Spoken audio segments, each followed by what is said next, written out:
She watches the door like a person who has timed this exact minute 100 times before. Not with idle boredom, with the practiced patience of someone who has rehearsed disappointment and still chooses to sit. Her fingers close once around the warm mug, then open, then close again. The steam fogs the window. Outside, headlights smear into long, wet paint strokes. The diner smells of coffee and frying batter, but something small and out of place insists on being noticed. A bright plastic pumpkin sticker stuck crookedly to the salt shaker, a stubborn burst of October cheer in the middle of a gray morning. It should be charming, but it reads instead like a promissory note, an unspent promise someone forgot to cash. Evelyn slides a folded scrap of paper across the table and tucks it back into the pocket of her coat the way one hides a confession. On it, a quick sketch in charcoal. A narrow wooden bridge with a single lantern. She traces the line with a fingernail, then stuffs the paper away and pretends to read the menu. Her eyes never stop going to the door. When the bell jingles, she leans forward expecting relief. A man with a rain-slicked coat crosses the threshold, but he heads straight for the counter and nods at Alma. He does not look toward her table. The relief fractures into a tiny, hard question. What did he see that made him look away? She breathes out, sets the mug down with more force than she intends, and keeps her hand where the paper is hidden. The waiting is no longer a polite interlude. It is a decision. Evelyn folded the small scrap of paper into the familiar crease as if the fold could steady her breath. She was 36, an art teacher who spent her mornings declaring color to first graders and her Saturdays running a messy little community class for anyone who wandered in. She had moved to this town 2 months earlier because the city's noise had worn through whatever patience she had left. The match had been the kind a teacher makes. Practical, careful, hopeful, without flourish. "Just coffee," her colleague had said. "He works at Haven Hill. Quiet hands." The name Darius Hill felt like a low, steady note, promising, if you listened for it. The diner was not a postcard of neighborliness. Alma ran a tight ship and a sharp eye. Cliff, the trucker, cracked jokes at anything and everything, sometimes easily cruel. When he leaned toward Alma and said, "She's got a kind face, shame he's late," his tone held a rasp of skepticism, not malice. A couple at the counter argued softly about a bill. A team came in, soaked and sullen from the rain, and the waitress, Rosa, called him out gently for tracking mud. The place hummed with small frictions, a town that traded kindness for truth, not sentiment. Evelyn checked her watch. The second hand moved in a painfully reasonable arc. She could stand, leave, and call it a small lesson in expectations. Instead, she put both hands around her coffee, feeling the heat and the steadiness of it. Waiting was not a stunt. It was a choice. She had chosen it. Outside, a delivery truck hissed past with a thin spray, and the door chimed. 2 small figures burst in like an interruption from a different weather. They were 7, wet at the hems, hair plastered into untidy braids. Maya had a crooked ribbon barely tied. Lila's jacket had a button missing. They were not immaculate, one knee of a skirt already blistered with dirt from playing, yet their faces held a peculiar, uncertain determination. "Are you Miss Evelyn?" Maya asked, voice thin but urgent. She held a paper bag clumsily in both hands. The paper was crumpled, a corner torn. Lila clutched a folded note and bumped an elbow against a salt shaker as she moved, sending a tiny plastic pumpkin sticker skittering across the table where it landed crooked and cheerless. They had a plan, clearly. It was visible in the way Maya had rehearsed a polite question. But plans made by children are always a conversation with chaos. The paper bag contained mismatched sandwiches, one too much mayo, one with the crusts cut wrong. The folded note, when Evelyn slipped her thumb inside to peek, had a charcoal sketch of a small wooden bridge, but the lines wavered as if drawn with a hand that could not yet steady itself. Alma watched them with an expression that had learned to read both tenderness and trouble. "You two look like you've been rehearsing weather," she said, and the girls gave a small, guilty glance. Cliff snorted, not unkindly. He had seen grown people make plans that unraveled. He liked children because their unraveling was honest. Evelyn felt the color rise in her face, not embarrassment, but an odd, warming surprise. She had come looking for someone who might understand silence and small things. Here were two small people who had decided, without consulting any grown-up, that someone should not wait alone. That intention, messy and imperfect, held more weight than a carefully timed arrival. She patted the empty seat across from her as if inviting a story to fill it and said simply, "Come on over. Tell me who sent you." The rain kept drawing streaks down the window. Inside, the diner shifted from a single note of waiting to the first chords of a new, slightly off-beat song. The rain outside Alma's diner fell steady and rhythmic, the kind of rain that made people linger longer than planned. Inside, Evelyn's laughter mixed softly with the quiet voices of the two little girls. 10 miles away, that rain fell on a different world. At Haven Hill Retirement Home, the hum of the boiler room filled the hallways like a tired heartbeat. Darius Hill crouched beside a furnace that refused to stay lit. It was nearly the end of his shift, and the October cold had come early this year, sharp, uninvited, and merciless to old bones. The gauge needle trembled at the bottom of the red zone. He twisted a valve. It hissed and spat, then coughed out another puff of cold air. Upstairs, a faint alarm began to chirp. One of the emergency sensors tripped by the failing heat. Terry, the night guard, leaned against the doorway. "Man, you're still at it? Clock says 7:30. Darius didn't look up. "If the heat goes out, some of these folks won't make it through the night." Terry crossed his arms. "Didn't you have some blind date tonight?" Darius gave half a smile. "Yeah. Guess I'm standing her up to save 80 grandmas." The line could have been funny, but it wasn't. It was just true. He adjusted a pipe coupling, wiped sweat from his temple, and rechecked the pressure. Still too low. Somewhere above, a dull thud echoed, followed by a faint metallic groan. Terry frowned. That didn't sound good. Darius stood, grabbed a flashlight. If the heating system pulled extra current, it might have tripped the elevator circuit. "Don't tell me we've got someone stuck up there."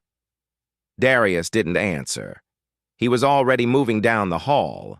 The elevator doors on the north wing were open just an inch, frozen mid-floor. Inside, Mr. Redmond, a retired postman with a tremor in his hands, pressed the call button again and again as if stubbornness could fix machinery. "Evening, Mr. Redmond," Darius said gently, crouching beside the panel. "Looks like the elevator decided to nap." "Feels colder than usual tonight," Redmond muttered. "Yeah," Darius replied, voice calm. "We'll get both of you moving soon." He pulled the access plate off, exposing wires that still crackled faintly from the earlier surge. The flashlight beam trembled as he adjusted his grip. His breath fogged in the cold air. The emergency override refused to respond. He reset the main relay. Nothing. The building's old bones groaned again. Darius exhaled through his nose, steady, deliberate. "Okay," he whispered.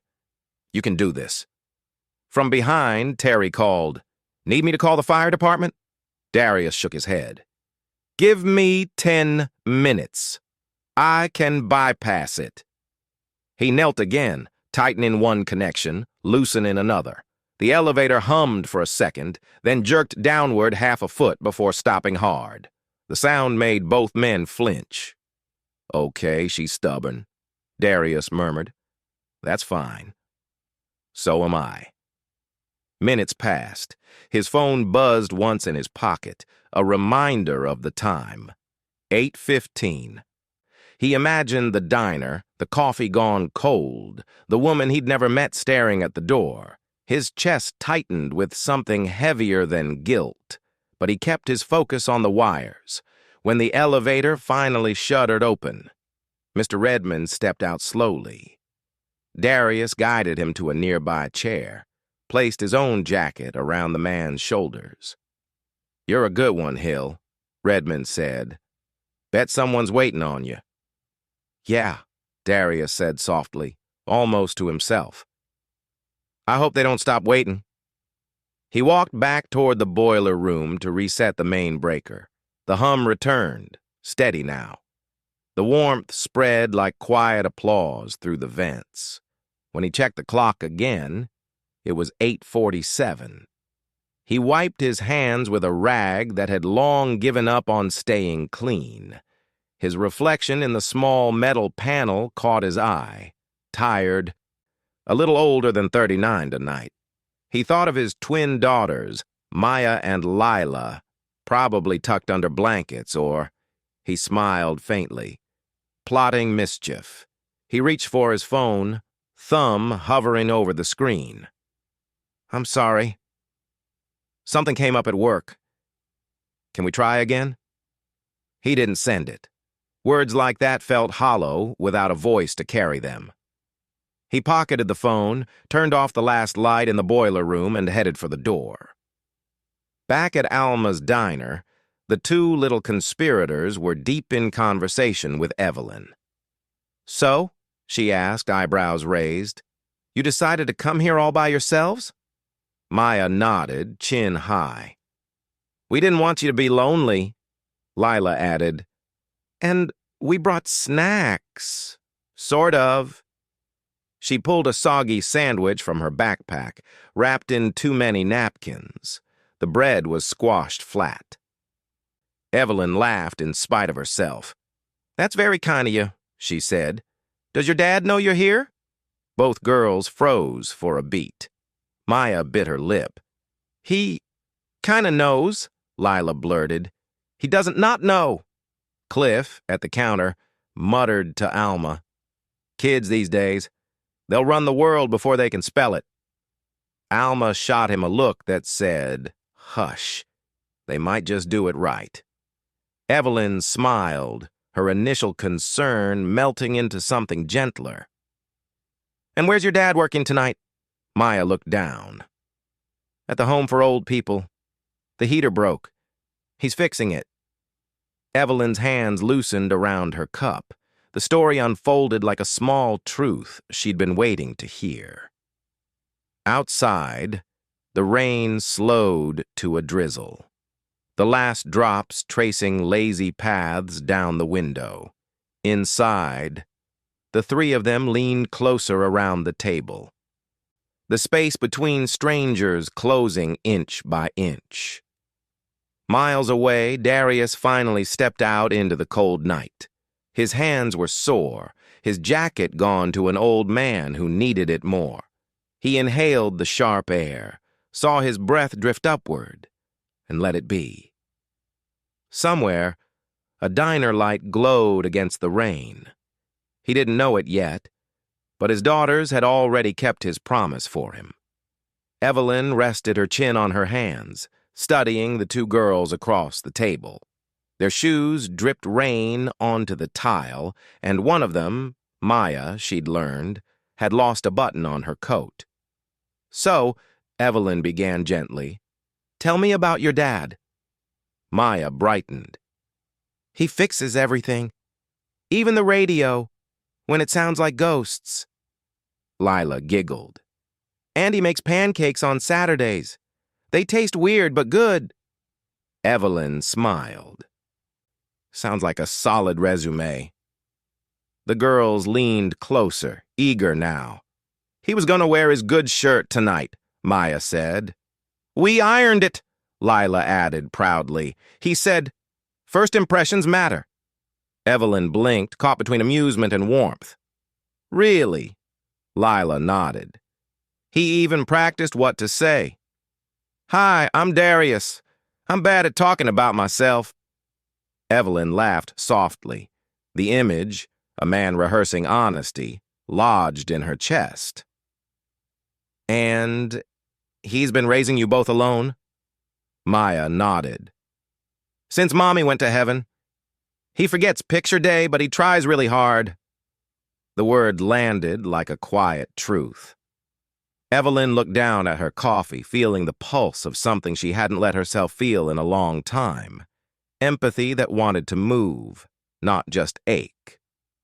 "So," she said carefully, "maybe we shouldn't let him eat alone." Alma looked up from the counter. "You mean go there? At this hour?" Evelyn hesitated. "He's working late. He hasn't eaten."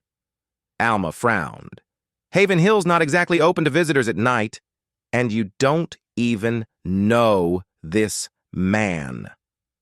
Evelyn knew how it must sound. A newly divorced woman driving off with 2 kids she'd just met. But the story the girls told, the ironed shirt, the practiced greeting, had already made her trust him more than reason should allow. "I know it's a little crazy," she said, "but it feels like the right kind of crazy." Alma exhaled. "You've got that look. Fine. Let's pack him dinner before I change my mind." Cliff grunted from the counter. "If this ends up on the news, I'm telling everyone I warned you."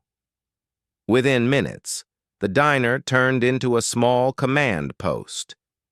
Alma grilled chicken, wrapped sandwiches in foil, and boxed an apple pie still warm from the oven. The girls packed napkins and cups, whispering like secret agents. When the bag was ready, Alma handed it over.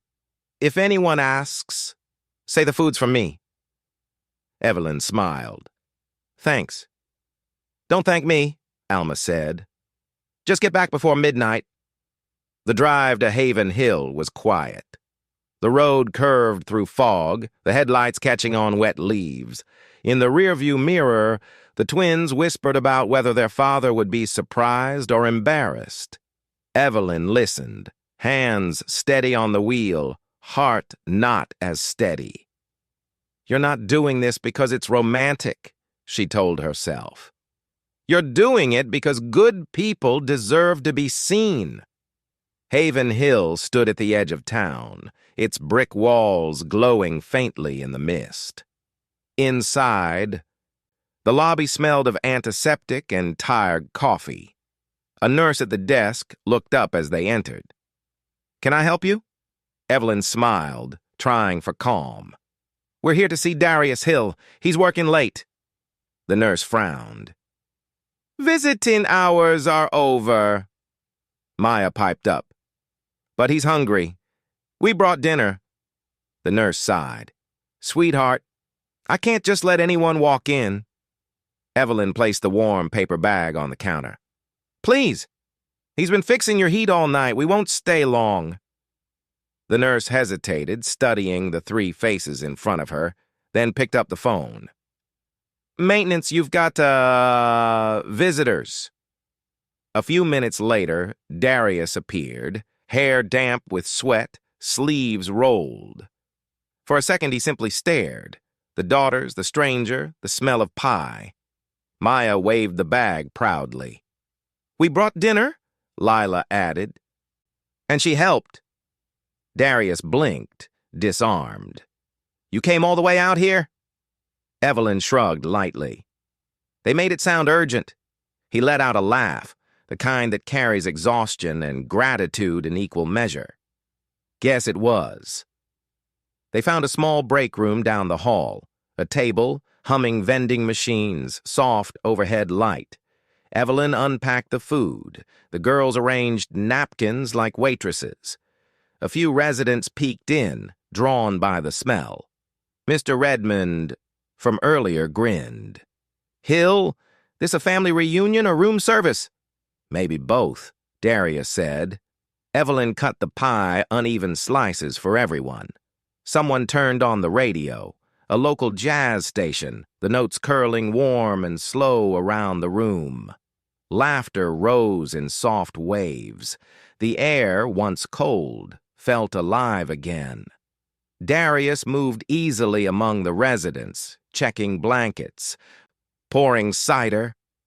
Watching him, Evelyn saw what the girls meant when they said he tried hard. It wasn't about effort. It was about presence. When he finally sat beside her, he looked half embarrassed.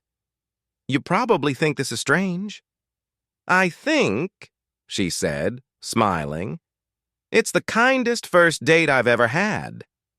He blinked. "You're calling this a date? There's food, music, and good company. What else does it need?" For a beat, the jazz filled the pause between them. Saxophone, soft percussion, a rhythm that made the moment breathe. Evelyn glanced at the girls, yawning now, pie crumbs on their sleeves. Darius followed her gaze, his voice lower. "Their mom used to bake pie every Friday. I can't make it the same, but they still ask." "She must have been wonderful," Evelyn said quietly. "She was. But she was real too," he replied. "She could burn toast and make it feel like home." The honesty of that line, imperfect, human, eased the ache that sometimes lived behind Evelyn's ribs. The residents began drifting back to their rooms, carrying leftover sandwiches like trophies. The hallway glowed soft, golden. Evelyn stood to help with the cleanup, but Darius stopped her gently. "You've already done more than enough." She smiled. "I didn't do it for you." "I know," he said. "That's what makes it mean something."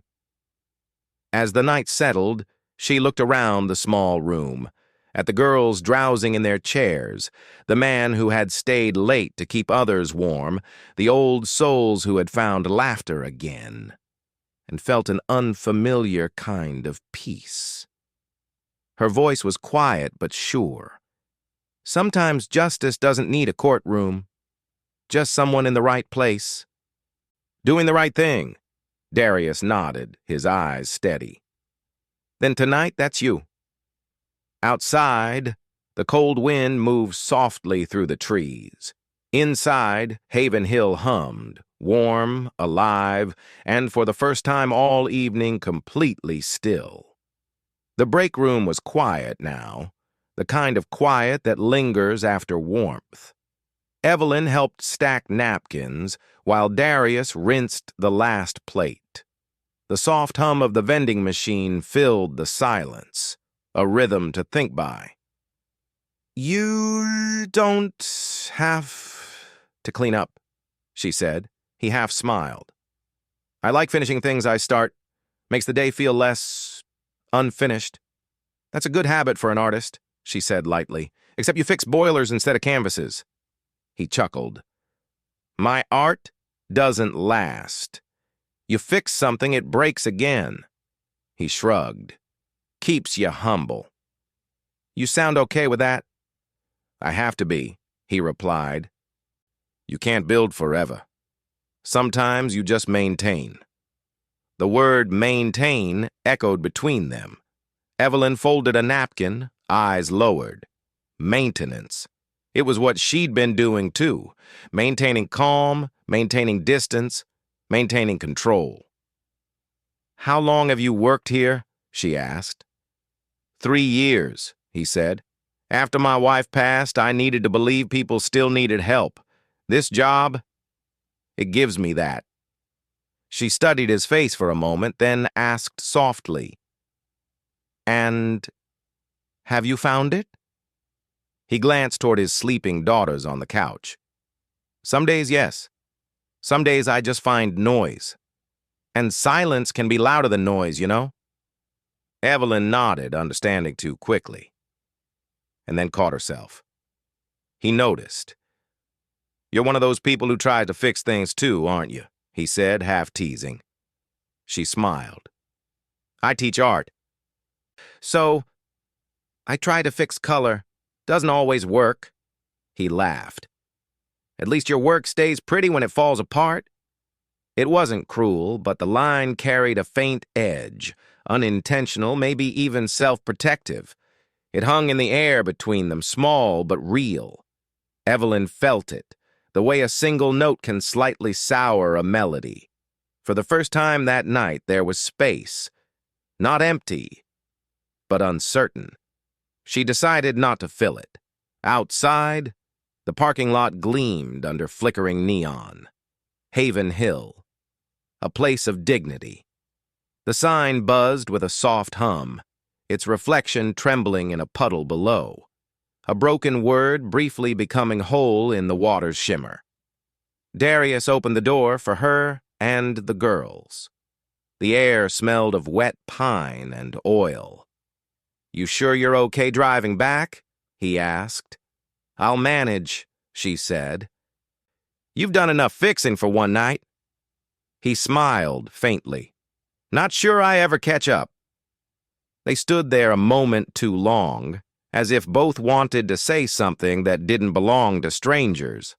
Evelyn looked at him, tired, steady, still wearing the shirt he'd ironed for a date that never happened. "Next time," she said quietly, "try not to fix everything at once." "Next time," he said, "I'll try." The road back wound through damp trees. The twins slept in the back seat, one hand dangling between the seats, small and trusting. Evelyn drove slowly, headlights brushing across fences and mailboxes. The night was thin, translucent, a veil between what was and what might be. At his house, a small porch light glowed amber. She parked and followed him up the steps. The living room was modest but warm, drawings taped across one wall, books stacked in uneven piles, the faint scent of crayons and cinnamon. One drawing caught her eye. It was done in thick, uneven crayon lines, two small figures holding hands on a bridge with a single lantern glowing above them. The signature at the bottom read, "Lila, age 7. Evelyn smiled, her voice soft. "She drew this?" Darius glanced over. "Yeah. Said bridges help people meet in the middle." He chuckled. "Guess she's been listening." The moment landed like a soft echo. The same image she'd sketched in her pocket, a bridge, a light, now drawn by his child on his wall. Not fate, but something like resonance. He tucked the twins into bed, pulling the blanket up to their chins. "They draw bridges in every picture now," he said. "Their mom used to tell them bridges are what hold the world together." Evelyn nodded slowly, her fingers brushing the paper in her pocket. Maybe she was right. Back at the door, he hesitated. "Thank you for tonight," he said. "Most people wouldn't have bothered." Evelyn smiled, though her heart felt oddly heavy. "I didn't do it for you, I just didn't want your girl's story to end with waiting." He nodded, quiet for a beat. "I get that." Then, softer. "You know, sometimes when you fix things long enough, you forget how to let people help you." She looked at him, meeting the confession head on. "Maybe that's the only thing you shouldn't fix."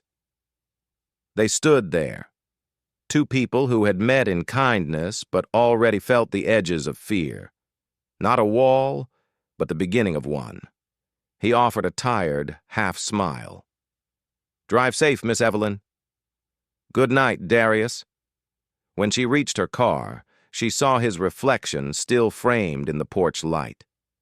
Small against the dark, the neon from Haven Hill glowed faintly in the distance, its light mirrored in a shallow puddle near her tires, the bridge symbol reborn, this time real. As she drove off, she touched the folded sketch in her pocket. 2 figures, 1 lantern, 1 bridge. She realized for the first time that she'd always drawn it unfinished, the middle still blank. Now she knew why. Evelyn typed a message, erased it, then retyped it again. "I'm teaching an outdoor art class this weekend at Autumn Grove. Would you and the girls like to join?" She stared at it for a moment before hitting send. Minutes later, her phone buzzed. "We'd love to," Darius wrote. A second message followed from Maya. "We'll bring crayons."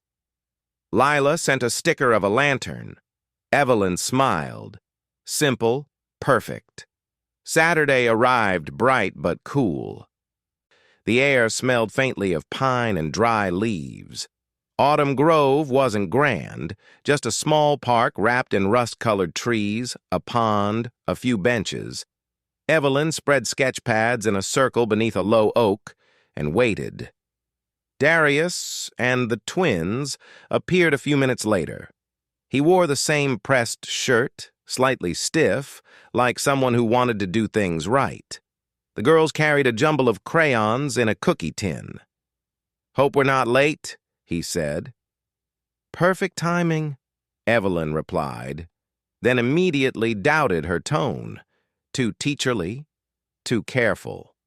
They joined a handful of other families who had shown up, mostly kids from her community class. Evelyn clapped her hands to gather attention. "Let's draw something important to us," she said. "Not something we see, but something we remember." Some children groaned, others just started scribbling. Evelyn caught herself glancing at Darius. He had taken a pad, too, but looked unsure, as though drawing was a language he used to speak, but had forgotten. Maya began first, her crayon sure and bright. Lila followed more slowly. The grove filled with the sound of paper scraping and wind moving through leaves. Somewhere nearby, a dog barked. A stroller squeaked by. Life went on around them, unaware. When Evelyn knelt beside Maya, the girl turned her page toward her. It showed a woman with flowing hair and a lantern glowing gold at her side. "That's Mom," Maya said. "She said lanterns help when you're lost." Evelyn nodded. "That's beautiful." Then, realizing the words sounded automatic, she hesitated. "Do you think she ever got lost?" she asked quietly. Maya shrugged. "Only once, when she got sick. But she found her way again." The answer caught Evelyn off guard. She didn't have a teacher's response ready. She just smiled and let the silence stay.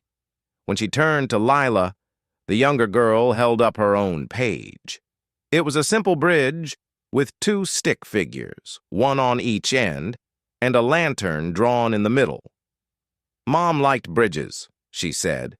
"She said they stop people from drifting too far apart." Evelyn glanced at Darius, who was watching them without interrupting.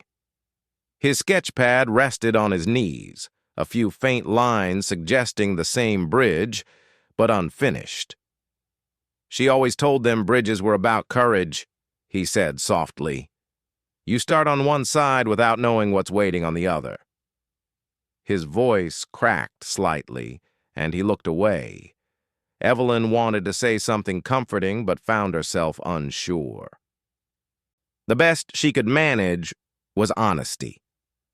"Maybe," she said. "That's what memory is, too. You start with what hurts and you walk until it feels lighter." She wasn't sure if it sounded wise or foolish. It just felt true. Darius smiled faintly. "You sound like someone who's crossed a few." "Some," she admitted. "Not all the way." The class wrapped up slowly. A few kids ran off chasing leaves. One mother gathered her child's drawings and left without a word. Evelyn didn't mind. Not everyone needed what she was trying to give. When she looked back, Maya was adding one last stroke to her mother's lantern, layering color until the paper almost tore. Lila asked if it could hang in the diner. Darius chuckled. "You'd have to ask Miss Alma first." "She'll say yes," Maya said with the confidence of someone who still believed the world was kind. Evelyn smiled but didn't correct her. They packed up their things. The wind had picked up, and bits of leaves stuck to the paper edges. Evelyn gathered them gently, sliding each page into a folder. She hesitated at Darius's drawing. Still unfinished, the bridge waiting for a lantern, she tapped the blank space lightly. "You'll get there," she said. He tilted his head, amused. "You always this sure about everything?" "Not even close," she said. "Half the time, I'm guessing." He nodded, satisfied by that answer. Guessing's honest. They walked back through the park as the afternoon light thinned to gold. Evelyn trailed a step behind, watching him carry both girls' drawings carefully under his arm. He had the posture of a man who didn't yet know he was healing. Near the gate, a jogger brushed past without slowing, nearly knocking one of the pages loose. Darius caught it before it hit the ground. "Guess not everyone appreciates art," he said wryly. Evelyn laughed. "That's okay. We drew it for the ones who do." At the car, she handed him the folder. "Keep these safe." "I will," he said, tucking it close. Then, after a beat, "You gave them something tonight. Space to talk about her." Evelyn shook her head. "They already had the words. I just happened to be nearby when they said them." He looked at her, quiet. "That's still something." The girls piled into the car, arguing about who got to hold the crayon box. Darius started the engine, the headlights cutting a path through drifting leaves. As they pulled away, Evelyn stood watching the taillights fade. She reached into her pocket and unfolded her old sketch. The same bridge. One lantern glowing faintly at its center. It wasn't finished, and maybe it never would be. But for the first time, that didn't feel like failure. Behind her, a gust lifted a scatter of yellow leaves. Around her, life continued. Not noticing, not applauding, just moving on. And in the quiet of that ordinary motion, she felt something like peace settle in. Late afternoon spilled across the Hill family's backyard, warm and quiet. A few birds argued in the trees, and the smell of cut grass still hung in the air. Darius crouched by a wooden frame, hammer tapping softly. The twins hovered nearby, barefoot, hair tangled, each holding a small jar of nails like treasure. "It's a bridge," Maya announced. "For the light," Lila corrected. Darius smiled. "Your mom liked fireflies, said they were pieces of light that forgot their way home. So we're giving them one." It was a simple explanation, half practical, half prayer. From the porch, Evelyn appeared, holding a box of paint jars. "Looks like construction's ahead of schedule." Darius wiped his hands on his jeans. "Labor's cheap when they're paid in cookies?" Evelyn laughed. "Then I'm overqualified. Need a painter?" He handed her a brush. "Only if you don't mind working under child supervision." They painted quietly, side by side. The wood was still rough, the bridge small but shaped like something that mattered. The girls darted around the yard chasing early fireflies that blinked like wandering stars. Evelyn dipped her brush into pale gold. "You built this from scratch?" "Mostly," Darius said, Found some old planks behind the shed. The rest's imagination. I approve, she said. That's where the good stuff usually comes from. He smiled faintly. You sound like you've lost arguments to paintbrushes before. She grinned. Only the expensive ones. For a few minutes, the rhythm of painting replaced talking. When she looked up, she noticed the crease between his brows, the quiet concentration of a man used to fixing, not creating. You don't have to be perfect, you know, she said. He glanced at her. Says the woman painting in straight lines. Straight-ish, she corrected. He chuckled. I just want the girls to remember something good about this house, about us. They will, she said. Kids remember the light more than the cracks. He paused, brush hovering mid-air. Still, he said, I want to leave them something that lasts. You already are. The girls came running back, holding mason jars strung with twine. Inside, tiny candles flickered. We made lanterns, Maya shouted, for the bridge. They hung them together, one on each post. The flames wavered, then steadied, painting their faces in soft amber. When dusk arrived, the little bridge shimmered, glowing as if alive. Lila tugged Evelyn's sleeve. Can we name it? Sure, Evelyn said. The Bridge of Light, Maya said quickly, so Mommy can find us. The words hit softly, like a breath against glass. Darius swallowed hard. That's perfect, he said. The girls ran inside to fetch cookies, leaving the adults in the fading light. Evelyn sat back, brush resting across her knees. You really built something beautiful? He shrugged. Just wood and patience. Maybe, she said, but you turned missing someone into light. That's not nothing. Darius gave a small, crooked smile. You make things sound deeper than they are. Occupational hazard. He raised an eyebrow. Teacher or philosopher? Overthinker, she said, laughing. The sound loosened the air between them. A faint breeze knocked over one of the lanterns. Darius reached quickly, catching it before it fell. The candle sputtered but stayed lit. Guess it's not as sturdy as I thought, he said. That's okay, Evelyn replied. The light's what matters, not the balance. He set the lantern back, and for a moment, neither spoke.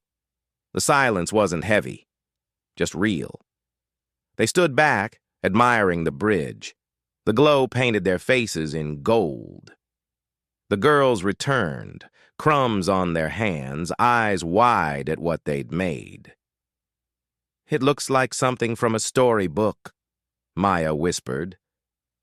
It is a story, Evelyn said quietly. You built it yourself. Lila nodded solemnly. Then we have to take care of it. Evelyn smiled at that. Children always understood permanence better than adults. She turned to Darius. You've done well. He looked at the girls, then back at the bridge. I still feel like I'm guessing most days. She shrugged. That's called parenting. He laughed softly, then went quiet again. You know, he said, I used to think being a good man meant never making mistakes. Now I think maybe it's just fixing what you can before it breaks too far. She dipped her brush again, tracing one last golden line. That's all anyone can do, she said. The girls wanted a picture. Evelyn took Darius's phone and framed the shot. Father and daughters on the glowing bridge, lanterns shimmering behind them. Say something good, she called. Cookies, Maya shouted. Light, Lila added. Family, Darius finished softly. The flash blinked. The image froze. 3 figures against gold, imperfect but whole. Evelyn handed the phone back. He looked at the photo for a long moment. "You know," he said, "I used to think justice was getting what you deserve." She tilted her head. "And now?" He glanced toward the glowing bridge. "Now I think maybe justice is when someone sees you trying and decides that's enough." Evelyn smiled, brushing paint from her fingers. "Then this," she said, nodding toward the bridge, "is justice served." Darius laughed quietly, a low, genuine sound. "You really have a line for everything, don't you?" She shrugged. "Only for moments that deserve one." The sky deepened into violet. The lanterns swayed, reflecting in Darius's eyes like soft constellations.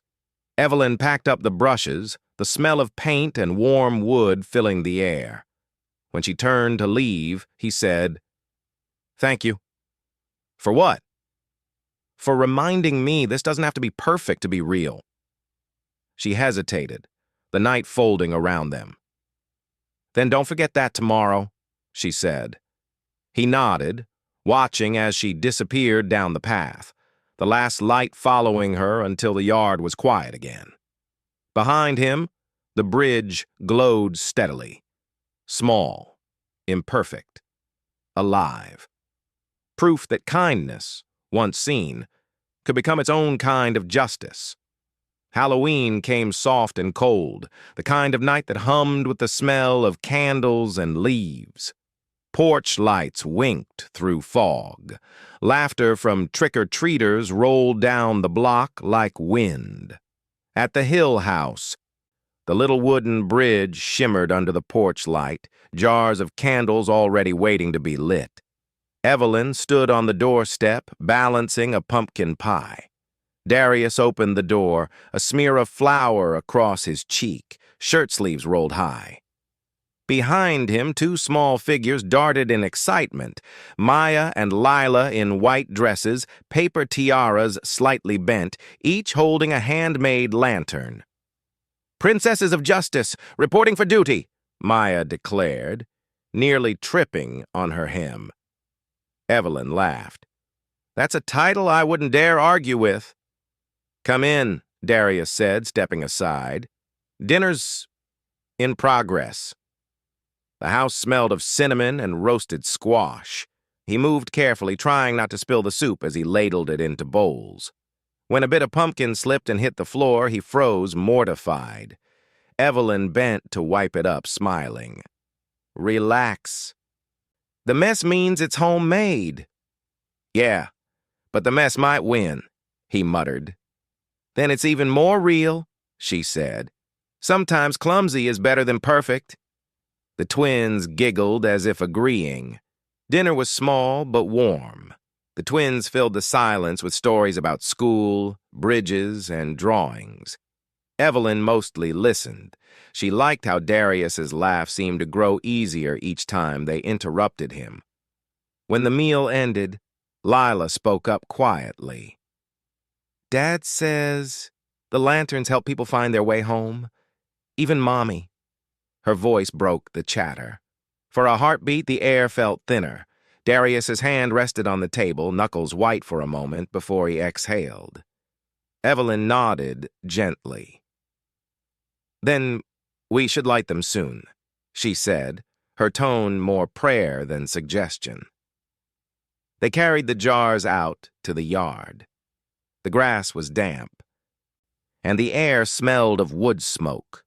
The bridge glowed faintly even before the lanterns were lit, its golden paint catching the streetlight. Maya handed Evelyn a matchbox. "You do the first one," she said.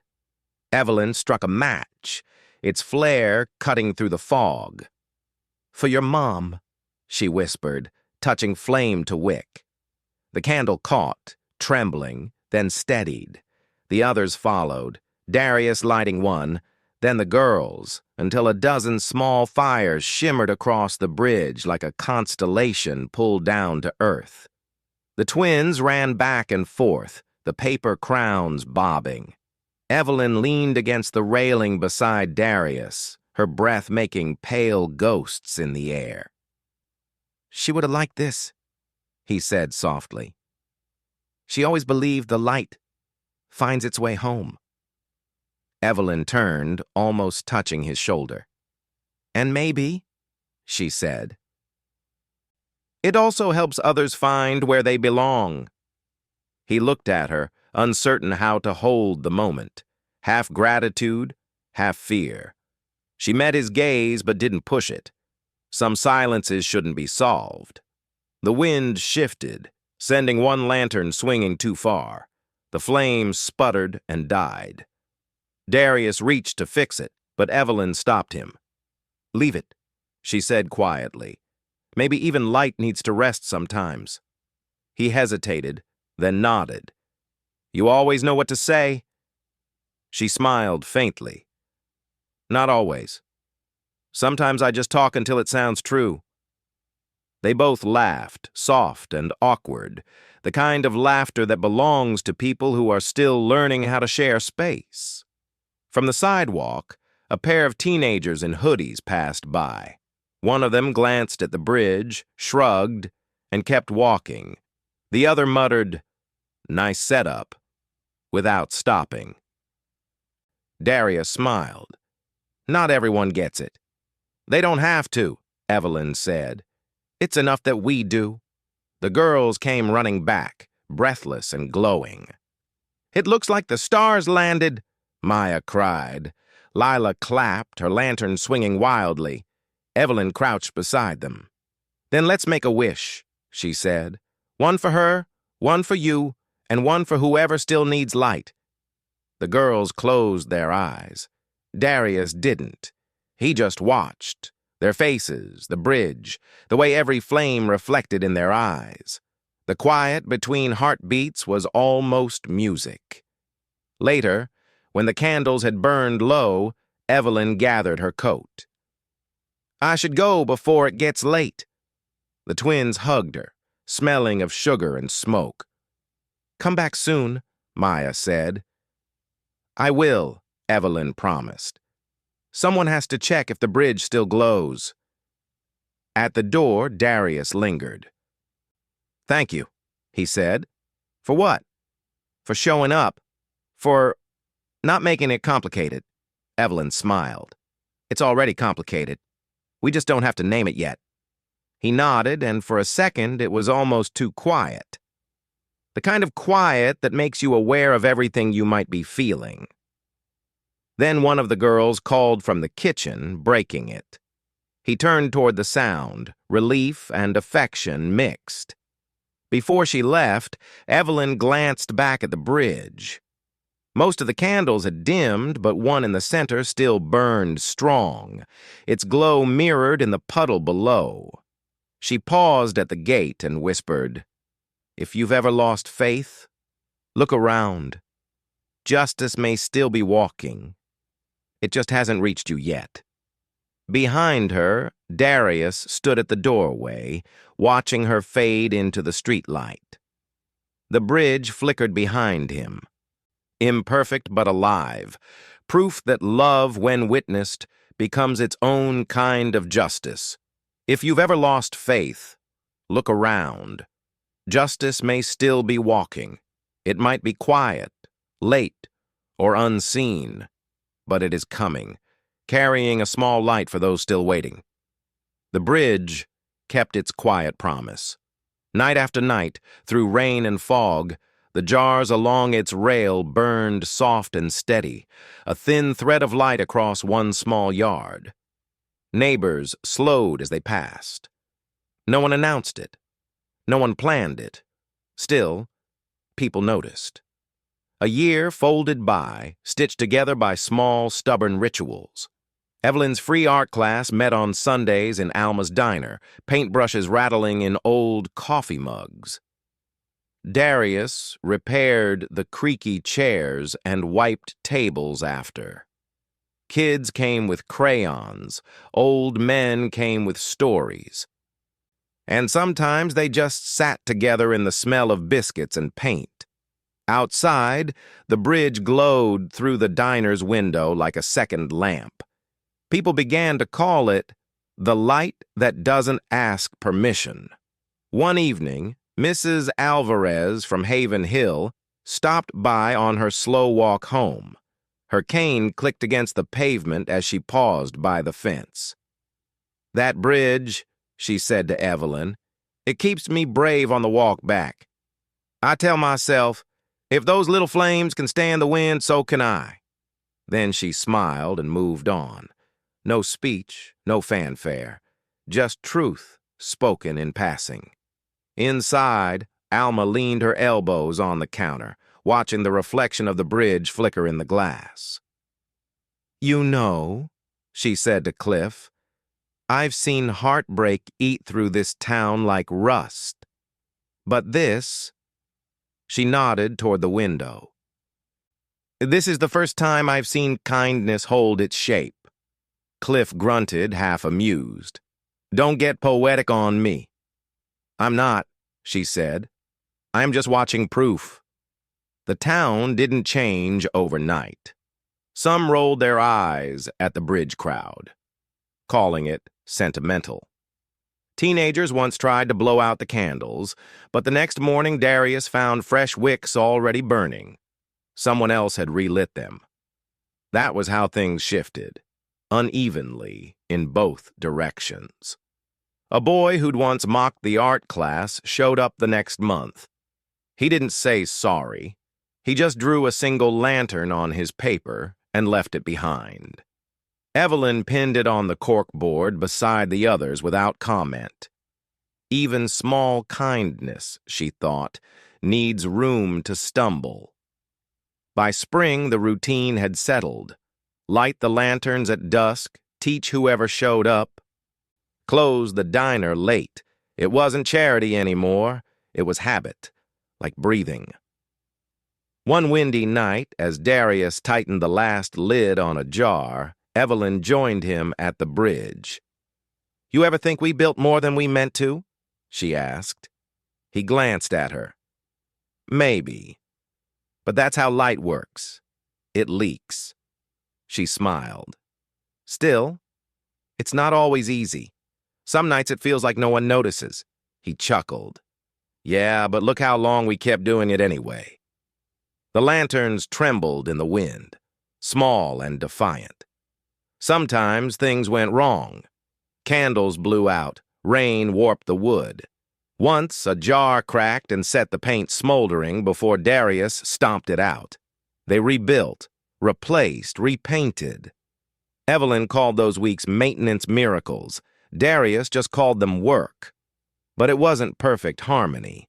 They disagreed about colors, about whether to expand the classes, about who should pay for supplies. One night, after a long day, he snapped. "You can't fix everything with good intentions," she fired back. "And you can't fix people like pipes, Darius." They both fell silent. The next evening, when he came to light the lanterns, she was already there, holding a new box of candles. Neither apologized.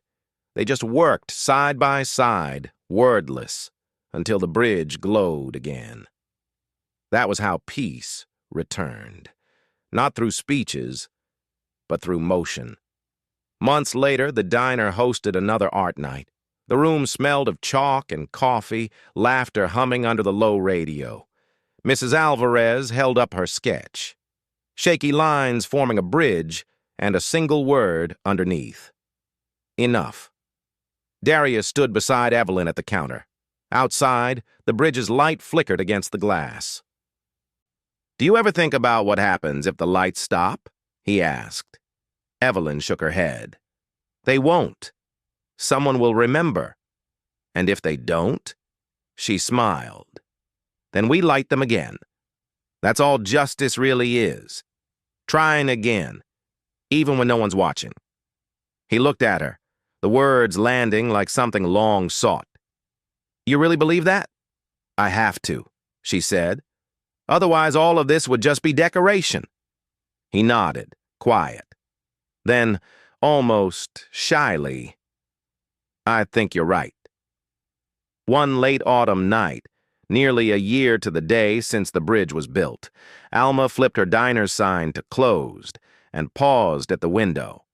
The bridge of light shimmered through the falling mist. She whispered, not to anyone specific, "Still burning." She could have meant the candles, or the people, or both. Spread one right thing, even once, because you never know whose path your light might guide home. Morning broke soft and gold, the kind of light that made puddles look like small mirrors. The rain from the night before had rinsed the world clean. Steam lifted from the pavement, curling up toward the diner windows where the words Alma's Diner still gleamed backward on the glass. Inside, the same corner booth waited, the one that had once held a cup of cooling coffee and an empty seat. It wasn't empty anymore. Darius sat beside Evelyn, his arm resting easily on the back of the booth. Across from them, Maya and Lila took turns smearing strawberry jam onto toast, the twins' laughter chasing the last bits of silence from the room. The booth had changed, not by decoration but by what it held. The space between them was no longer waiting. It was lived in, warm, complete. Alma arrived with her usual tray, pretending to sigh. "Every week you take my best table." Evelyn smiled. "We're your best customers." Cliff from the counter called out, "And your loudest." The twins giggled. Maya waved a spoon at him in mock protest. Darius leaned back, soaking it all in. The quiet pride, the hum of ordinary life. It all felt borrowed and earned at the same time. "You ever think," he said softly to Evelyn, "how one late night could change everything?" She glanced at him over her mug. "Maybe not change everything," she said. "Just remind us what was waiting." Alma returned with a cloth and a small sign made of weathered wood. She brushed off a layer of dust and hung it near the window, just above the reflection of the family. The letters were simple, hand-painted in white. "Stay kind." No speech followed. The diner carried on, coffee poured, bells chimed, a radio whispered a jazz tune half-remembered. But in the reflection of the glass, that sign glowed brighter than the morning itself. Later, as they stepped outside, the air was clean and full of sun. The twins ran ahead, their shoes splashing through shallow puddles, heading straight for the small wooden bridge across the street. Their bridge. It still stood sturdy after a year of weather and wind, its jars freshly cleaned, new wicks trimmed. Someone, no one knew who, had added 2 more lanterns at the end, small but steady. Evelyn paused beside Darius, watching the girls race across the bridge. "You think they'll remember this?" she asked. He smiled. "They already do. They built it." She nodded, her gaze following the flicker of light dancing on the water below. "Funny," she said. "You built something for your wife, and somehow it made space for all of us." He didn't answer right away.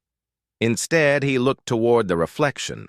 4 silhouettes on the bridge, haloed in soft morning gold. "Maybe that's what light does," he said quietly. "It doesn't stay where you put it." The diner door chimed behind them, that familiar bell that had once marked loneliness, now ringing over a moment whole and healed. Through the diner's window, the reflection framed it all. The small family at the bridge, Alma's sign above them, and the morning spilling light over everything it touched. The same corner table sat empty again, waiting for the next story to unfold. Coffee steaming, sunlight on glass, a bell ready to ring. Then came the voice, the same one that once began in rain and waiting, now steady, warm, and at peace. Some stories don't begin on time. Some hearts arrive late. But when kindness chooses to stay, That's when endings become beginnings. The reflection brightened one last time, the lanterns glimmering in daylight. Their flames faint, but alive, like promises that don't need darkness to shine. The jazz from the diner's radio drifted through the open door, the same soft melody that had once scored silence, now underscoring belonging. Maya shouted from the bridge, "Dad, look, the lights still work!" Darius laughed. "They always will, sweetheart. They always will." On the water, the bridge's reflection doubled the light, one above, one below, until the two glows became one.